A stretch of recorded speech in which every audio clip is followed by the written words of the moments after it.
나무로 만든 악기 중에 하나가 퉁수라고 하는 악기가 있습니다. 방안퉁수라고 하는 것은 방 안에서 퉁수를 불고 있는 형상을 의미합니다. 이 말의 뜻은 뭐냐면 집안에서만 큰 소리를 치는 사람이라고 하는 그런 의미를 가지고 있습니다. 밖에 나가지 않고 경험이 없어서 시야가 매우 좁고 그리고 사리 판단에 굉장히 편협한 사람, 이런 사람을 집안 퉁수라고 그렇게 이야기를 합니다. 삶은 실전이다라고 하는 말을 하곤 하지요. 실전은 참 중요합니다. 우리나라 국군이 어떤 뼈대를 갖출 뿐만 아니라 전쟁에서의 전략과 전술을 다시 세우고 그것을 체계화하는데 가장 결정적인 역할을 했던 일이 무엇이냐면 베트남 전쟁입니다. 이제까지는 책상머리에서 이런 작전 저런 작전, 이런 전략 저런 전략들을 세우고 그것에 따라서 훈련도 했지만 직접 전쟁터에 나가는 것하고는 전혀 다른 것이라고 그렇게 이야기를 할 수가 있기 때문에 그렇습니다. 이 베트남 전쟁은 우리나라 국군의 전략과 전술에 있어서 중대한 변화를 가져오게 되는 그런 계기가 되었다라고 하는 것이죠. 영국에 가면 프리미어 리그라고 하는 세계 최고의 축구 리그가 있습니다. 여기서 선수들은 굉장히 많이 있죠. 그러나 실제 경기에 나갈 수 있는 사람은 11명에서 한 15명 정도, 14명 정도 이렇게 됩니다. 모든 선수들이 똑같이 훈련을 합니다. 여기에는 후보 선수들도 굉장히 많이 포함이 되어져 있습니다. 그런데 워낙에 서로가 강팀들끼리 늘 이렇게 붙기 때문에 주전으로 뛰는 선수들은 거의 대부분 주전으로 뛰고 후보로 뛰는 선수들은 뛸 기회를 얻기가 참 쉽지가 않습니다. 분명히 훈련 때는 똑같이 훈련하지만 한 1년 정도만 경기에 지속적으로 투입이 되지 못하면 그들이 쓰는 말로 폼이 떨어진다고 그렇게 이야기를 합니다.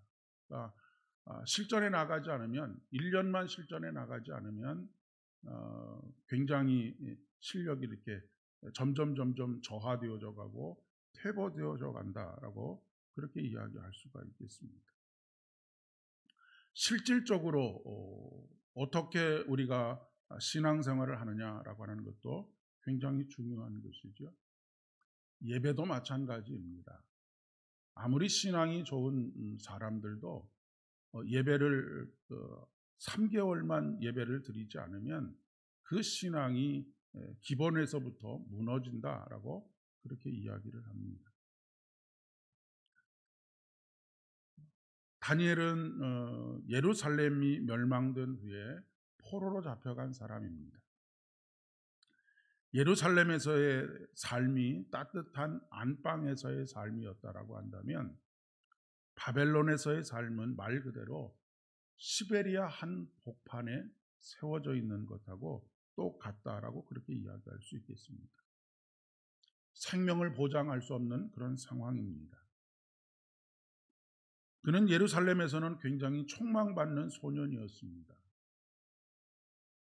모든 사람들에게 칭찬받고 격려받고 그러면서 잘 자라던 소년이었죠. 그러나 지금은 찬바람만 부는 벌판 위에 서 있습니다.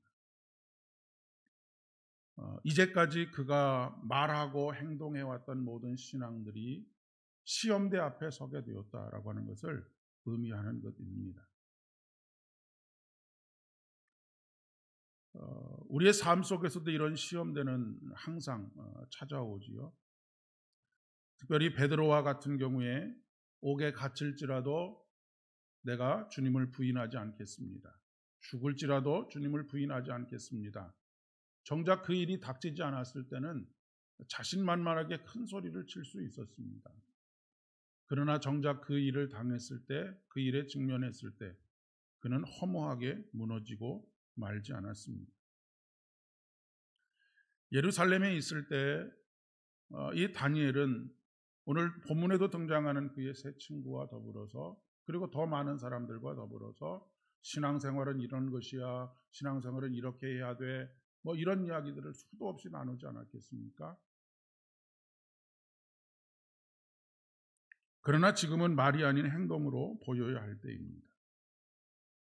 환관장은 그것을 이 다니엘과 세 친구들에게 요구하고 있기 때문에 그렇습니다. 흔히들 그런 얘기를 합니다. 생각이 결과를 만들어내지는 못한다.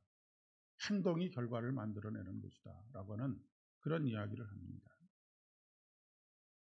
우리가 아무리 좋은 생각을 많이 하고 있고 아무리 좋은 계획들을 많이 가지고 있고 그것을 말한다고 해도 행동으로 옮기지 않으면 아무런 결과가 나타나지 않습니다.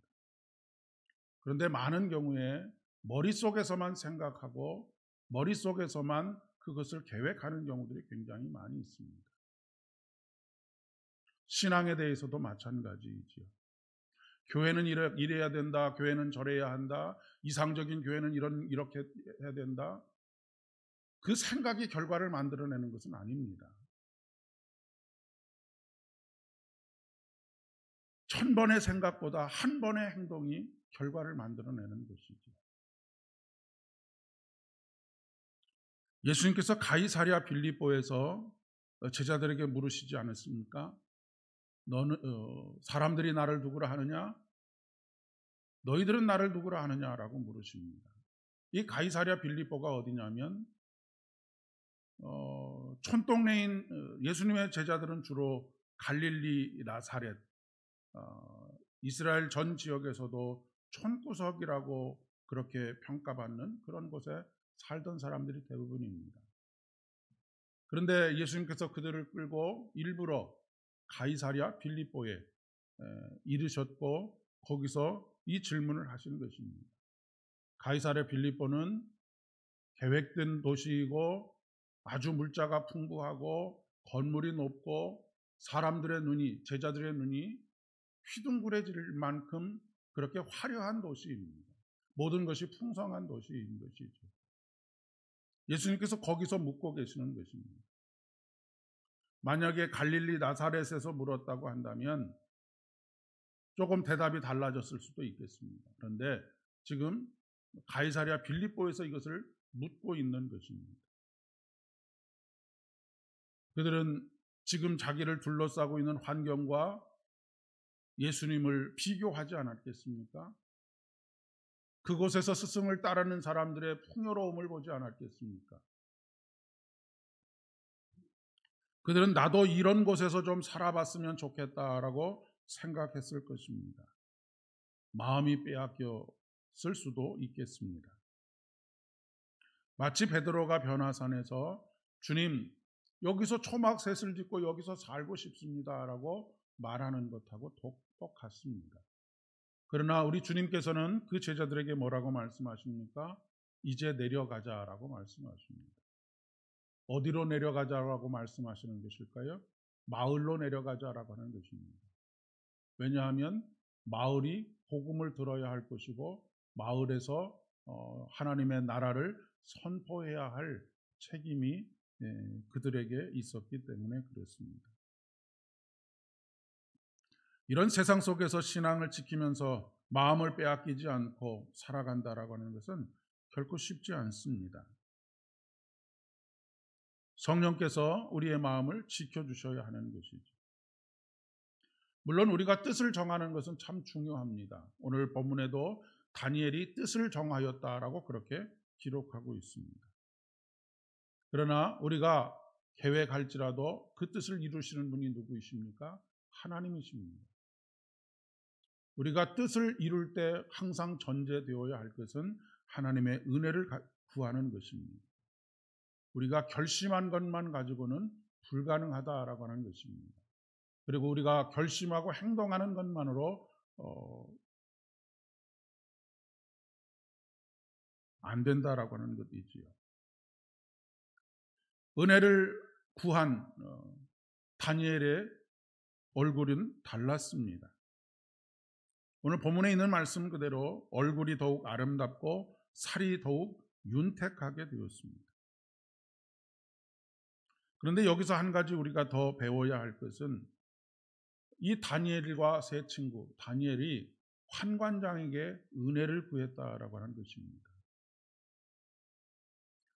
우리가 세상 속에서 삶을 살아가면서 관계를 맺어가면서 가져야 할 태도가 저는 여기 있다라고 생각합니다. 이분법적으로 생각하기보다는 항상 상대방을 어떤 대상으로 삼아야 하느냐면 어떻게든지 이 사람을 이용하거나 이 사람을 통해서 내가 이익을 얻어야 되겠다라고 하는 생각이 아니라 은혜를 구하는 삶의 태도로 그렇게 살아가야 하겠다라고 하는 그런 이야기입니다.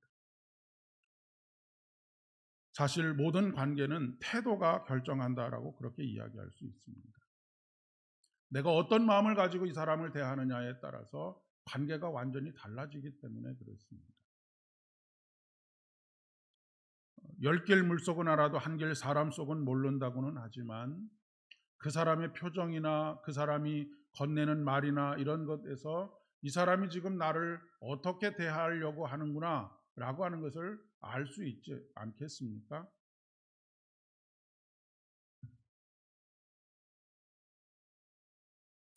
또 한 가지는 왕이 주는 산의 진미를 먹지 않는 것만으로 얼굴이 아름답고 윤택하게 되는 것은 아닙니다. 사실 이 본문을 가지고 채식에 대한 이야기를 그렇게 주장하시는 분이 계십니다. 물론 채식이 여러 가지 측면에 있어서 건강에 도움이 되는 측면이 있지만 그런 것을 여기서 이 본문 속에서 이야기하는 것은 사실은 조금 말이 되지 않는 어불성설이라고 그렇게 생각이 됩니다. 여기서 핵심은 채식을 먹어서 얼굴이 윤택하여진 것이 아닌 것이지요. 어떻게 얼굴이 윤택해진 것입니까? 하나님께 은혜를 구함으로 말미암아서 얼굴이 윤택해진 것입니다. 우리가 좋은 음식들을 가려서 먹는 것 참 중요하지요. 그러나 더 중요한 것은 독을 마실지라도 우리가 하나님의 은혜 가운데 있다라고 하면 하나님께서는 우리를 생명으로 역사하시는 분이시다라고 하는 그런 믿음의 고백 가운데 살아가야 한다라고 하는 그런 이야기입니다. 신앙생활은 무엇을 하지 않는 것만으로는 부족합니다. 적극적으로 무엇인가를 해야 하는데 그것은 선한 행동을 해야 한다라고 하는 말이기 이전에 하나님의 은혜를 구하는 삶을 살아가야 한다라고 하는 그런 이야기입니다. 그리고 하나님께서 우리에게 베푸신 그 은혜를 이웃들과 함께 나누는 삶을 살아가야 한다라고 하는 것이죠. 하나님께서 우리를 가정으로 보내시고 일터로 보내시는 이유, 그리고 여러 관계들로 보내시는 이유가 바로 여기 있습니다. 우리가 있어야 할 곳은 세상의 한 복판입니다. 그곳에서 맛을 내는 소금으로서 살아가야 한다라고 말씀하십니다. 여러분, 소금이 뭉쳐 있으면, 녹지 않고 뭉쳐 있으면 어떻게 됩니까? 그것을 먹으면 전혀 음식 맛을 느끼지 못할 정도로 입이 짠맛으로 아주 중독이 되지 않겠습니까? 우리는 교회 안에 모여서 하나님을 예배하고 성도의 교제를 나누고 주의 말씀으로 가르침을 받고 하는 것 참 중요합니다. 그러나 우리끼리 모여 있는 것은 참으로 위험한 것이 되어질 수 있는 가능성이 굉장히 많습니다. 중요한 것은 우리가 하나님께서 보내주시는 삶의 현장 속에서 녹아지는 삶, 그리고 녹아져서 맛을 내는 삶을 살아가야 한다라고 하는 것을 이야기하시는 것입니다. 진짜 신앙은 교회 안에서 나타나는 것이 아니라 세상 속에서 나타나는 것입니다.